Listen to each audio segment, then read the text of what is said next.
Hey guys, so it's a couple hours before Monday Night Raw, before doing the Monday Night Raw review, but I am actually able to, on the night after Elimination Chamber, do my review of it. So here is the Elimination Chamber 2019 live review.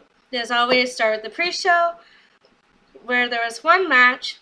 So match number 1, Buddy Murphy versus Akira Tozawa for the Cruiserweight Championship, and Buddy won. But I did enjoy the match. It was really good. I started rooting for Akira. Like obviously, I really like Akira, but I was really rooting for him toward like the middle and end of the match. Like he had this one spot which was kind of cool, where he Buddy was on like the middle rope, like just laying on the middle rope, and he did like his senton thing that he does, like the back senton thing he does, landed right on Bobby, got a 2 count.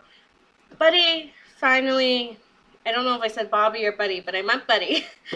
But Buddy managed to, after a few failed attempts, get Murphy's Law on Akira and ended up winning the match.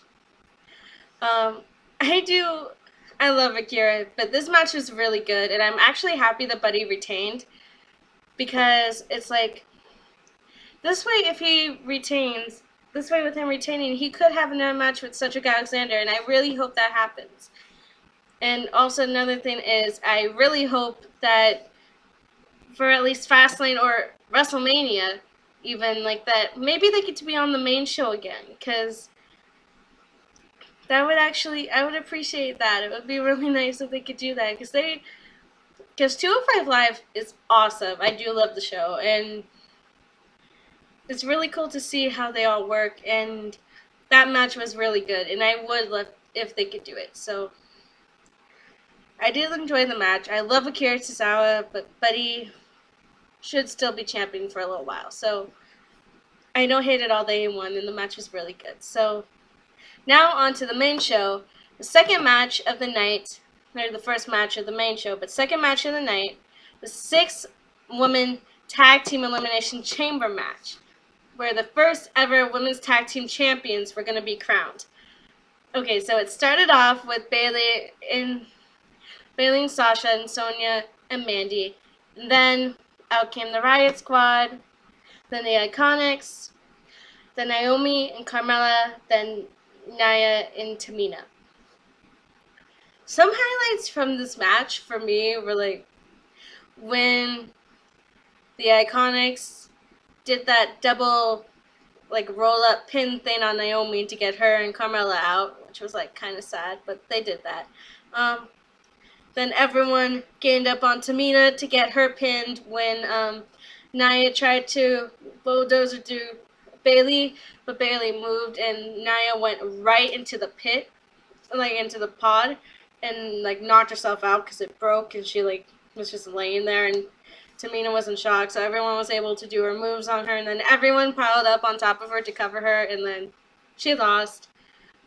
And then the Riot Squad got eliminated, and then it was Sasha and Bayley versus Sonya and Mandy. Sasha had to like do quite a bit by herself because Bayley got knocked out at one point, like toward the end. So Sasha was like doing a lot of stuff. She got like Kiss of Death, I think is what it's called, or whatever Mandy calls her finisher. I don't remember. Kiss of a Rose or something. I don't know. But like she did that, but then Sasha kicked out. Mandy tried to cover her again, and she kicked out again. She tried to pick her up to do it for a third time, or like picked her up so that Sonya could spear Sasha, but Sasha like ducked out of the way, and Sonya's not able to stop, so she collided with Mandy, and then she like tried to check on Mandy, but then Sasha got her into the bank statement, but she couldn't use her left arm because her left shoulder was like really hurt because they did quite a bit of damage to that during the match. And so she actually like manipulated the situation a little bit and modified it and used her like left leg as her left arm, and Sonya couldn't take it and she tapped, and Bayley and Sasha are the first ever women's tag team champions. And so There are so many ways you can go with this, but right now I am just so happy that they won. I was screaming. I'm so happy that they won. And like that's awesome. That's amazing. So that's great. And Bailey and Sasha were crying, and then they could barely talk during the speech when Charlie came out to like have them say some words. Like Bailey tried to talk, but then she like leaned it over to Sasha, who could barely say anything. And then finally did, and they were like just so happy. It was awesome, and I loved it. One of my favorite matches. It was definitely better toward the second half. Like I loved it, and it was awesome.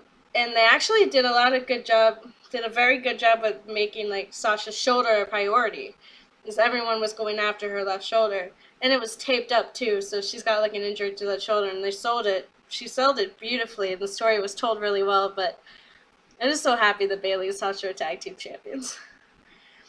Okay, the next match was match number 3, The Miz and Shane versus the Usos for the SmackDown Tag Team Championships. The match was really good, but like the Usos ended up coming out on top, and that's like what I was hoping for, just because I know that Shane and Miz might be having a feud at WrestleMania and have a match at WrestleMania, and in order for that they need to like lose the titles now so that you have the next like month or so to work up to that.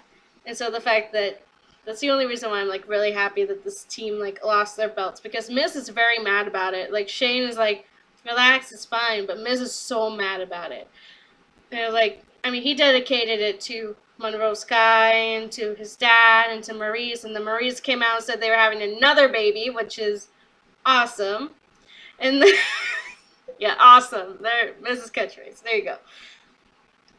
The way the match ended was like cool too, because they had the thing where like Jimmy had super kick Shane when he went for a second time to do coast to coast, and then Miz had Jay on the outside, got Jay onto the announce table, not the Spanish or German or anyone's table, just the WWE SmackDown, Raw SmackDown commentary announce table, and he put Jay on it, and then he like rallied Shane up. Shane got onto the ropes and did an elbow drop onto Jay. Miz immediately went to check on Shane, and then got Jimmy in the ring. They had some moves, and it was really good. And then he did the skull crushing finale onto Jimmy.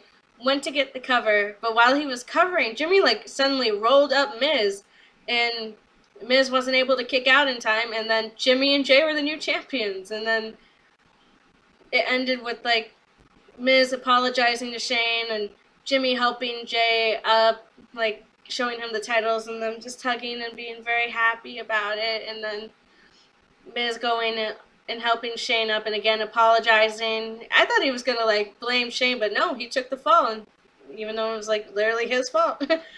But he actually, like, apologized. It was just helpful. That was a weird laugh, sorry. But he, like, helped Shane to the back, and then later on, there's a clip where, like, he's just really mad backstage, and, like, they're in the medical room, and Shane's getting checked out, and Miz is apologizing. Shane's saying it's okay, but Miz is like, no, it's not. We lost our titles after I dedicated it to my family and to you and to everything. And then he was so mad that he, like, ruined like one of the tables, and so Shane's like, you really need to chill out, just calm down, go home, I'll see you on Tuesday. Miz was still upset, but he did what Shane said and left. But I can't wait to see what goes on Tuesday after this. Like, this match was really good, and so I can't wait to see what the Usos do tomorrow. I can't wait to see what Miz and Shane do tomorrow. I'm just excited for tomorrow with this match. It was really good. And then it's Bobby Lashley and Lio Rush versus Finn Balor for the Intercontinental Championship. I don't get why Lio is here at all, but obviously he was just here to take a pin, and he did, because Finn is your new Intercontinental Champion, and I'm so happy. Finn Balor, not Demon King. He wasn't the Demon King this time, obviously. Of course it was Finn Balor, but he won, and I'm so happy for that. Of course Lio like kept helping every chance he could, and then kept Kane tagged in, and then finally the last time like he got tagged in, Finn walloped him. Like at one point Leo went to, I think he wanted to do the midnight hour or something, but Finn got his legs up, and then Leo was like, it looked like he was about to be sick or something. I wasn't really sure what was going on with him in that moment. But they did that, and then Finn did his coup de grace, and he won. He pinned Leo, and he won. He celebrated. It was an awesome moment.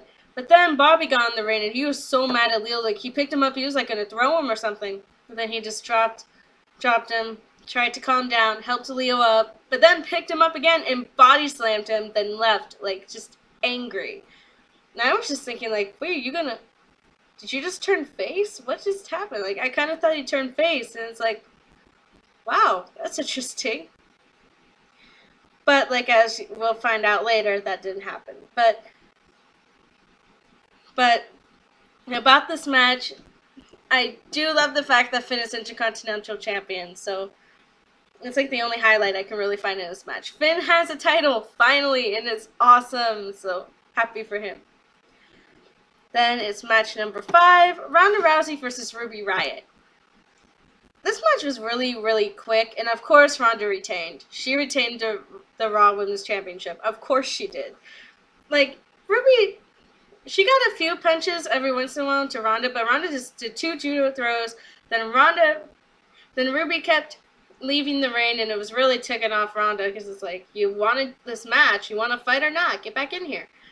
And then finally Ruby got in, and then Ronda got Piper's Pit, and then she did the armbar, like after pointing at the WrestleMania sign, she did the armbar, and Ruby immediately tapped.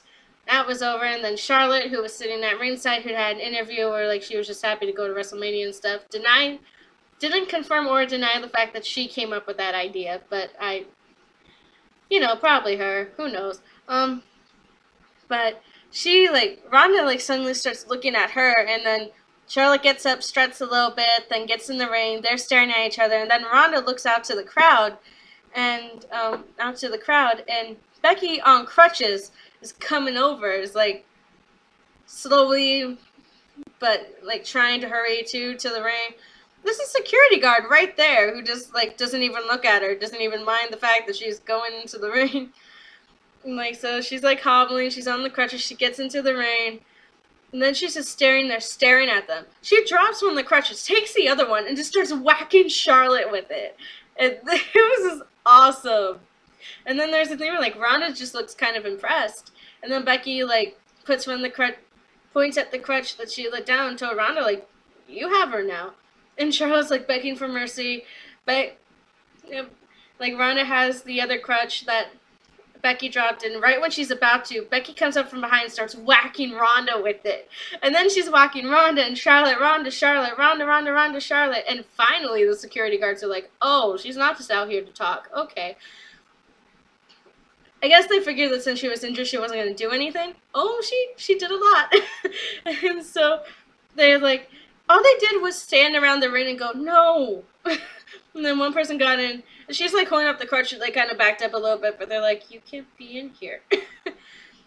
Ended up, like, they like, slowly helped her to the back through the crowd. You see Ronda, like, she is all cut up. Like, her arms, like, the back of her arms are, like, cuts and bruises. Her head is busted open. Like, there's quite a bit of blood there. Like, she busted open. Charlotte's just in pain. Ronda's livid, so I can only imagine what she's going to have to say tonight. That was by far my favorite part of the match, and one of my favorite moments in the entire Elimination Chamber. Like, I love that so much. Like, that was awesome. I didn't like the fact that it was a squash match, because Ruby's one of those people who really can fight, and, like, she would give Ronda a really good fight. And I wish they had let her do that, but I wish they would have let her done that, but, you know, Ronda won, so there you go. Next, match number 6, Braun Strowman versus Baron Corbin, no disqualification. And of course, because he had the help of Drew and Bobby Lashley, who I thought turned face, but turned out he didn't, won the match. Braun had powerbombed, or had, like, powerbombed, I think, Baron into a table that he had set up in the corner. He was about to go to pin Baron, but Drew's music hit, and then Drew came out with a chair, so Braun was looking at him, and then Bobby came up from behind and hit him with a chair, and then Drew quickly ran down, and they were both beating on him, and then he started to get leverage, and then Baron would get up and do something, and then he would try to come back, but it ended up getting a Claymore kick, and then they brought 2 tables into the ring, propped them up on top of each other, got some steel steps, and Bobby stood on them. They picked up Braun, got him onto the steps, and then they did, you know how the Shield have that, trifecta powerbomb thing they do? They did that to him. He went through both the tables, and he was out. Baron covered him, got them 1, 2, 3. I would wonder what would happen if Baron didn't have help. I kept kind of thinking that Kurt and Finn, or at least Kurt or someone, would come out to help Braun, but I was wrong. But I was just wondering what would happen if Baron had to fight Braun without help, on his own. So that's just what annoys me, and just the fact that they've done this so many times. It's like, can you stop having them fight each other, please? It's getting kind of old now. So I didn't really love the match too much. I do love Braun, and the low moments he had were great, but just him getting squashed like that, I didn't like that. But then there's a lot of time killing where there's a lot of promos and stuff shown, and Lacey Evans' music hit, and this was the most random thing in the world. I was starting to think that, I was hoping maybe Asuka had gone on after all, because there would be a match, and part of me was like, why Lacey Evans? But okay, because Asuka is SmackDown Women's Champion, she's not there, so I was figuring maybe she finally got a match, but nope. Lacey Evans just walked halfway down the ramp, kind of smiled a little bit. She looked really nice, but then she just turned around and walked to the back, and that was it for her. It was weird. I don't know. Me and my dad were both just looking what? I don't understand. I don't understand what happened. I don't get what that was, but okay. It was really weird. I don't get what that was at all, but alright. And then it's the final match, match 7, the 6-men Elimination Chamber match for the WWE Championship. Daniel came out last, and he was harping about how he was not happy that he had to be in the match, but everyone needs him, but the planet needs him, so he's going to be in the match and defend and that stuff. He got mad when Rowan had to be ejected, even though it's what's the point? How's he going to get in? But it's okay. So, the person I want to talk about the most, Jeff had a cool moment where he did, the swanton off the pod onto AJ, but then, immediately got that knee strike by Daniel and got knocked out and eliminated. Randy Orton got eliminated. Everyone got eliminated except for Kofi and Daniel Bryan. And this is the moment, even though, Daniel running from Samoa Joe and stuff is kind of cool, the moment you really need to talk about, Kofi lasted a good chunk of time. And the last 15-20 minutes of the match were him and Daniel Bryan going at it. And this, so many holds, so many, maneuvers, so many high-flying stuff from the pods and things. He got a running knee from Daniel and kicked out the first time.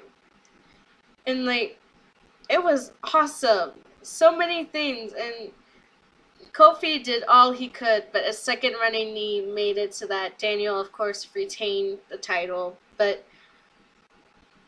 Kofi had a great showing here, and he was awesome. And the whole crowd was, Daniel had left, and then the whole crowd was going, thank you, Kofi. And then Xavier and Big E of New Day came out to just, console him, but also be this is for you. You did it.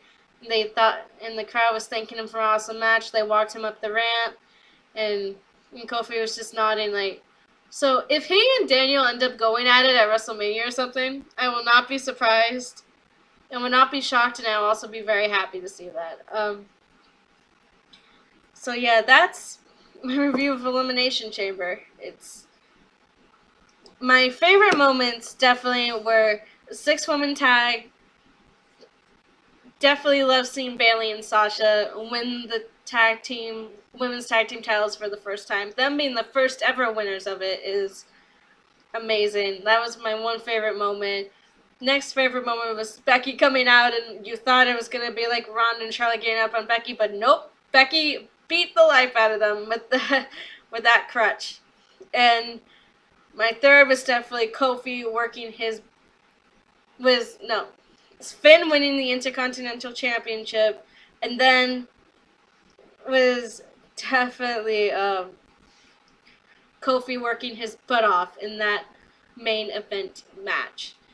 Like, he worked his butt off in the Elimination Chamber, and so many props to him, and I hope he's okay tomorrow. I can't wait to see what's going to go on with everyone tomorrow. But tonight, it's Monday Night Raw, and I can't wait to hear what Ronda Rousey and Finn and Braun and so many people have to say. So I will see you in a few hours for Monday Night Raw. Hi.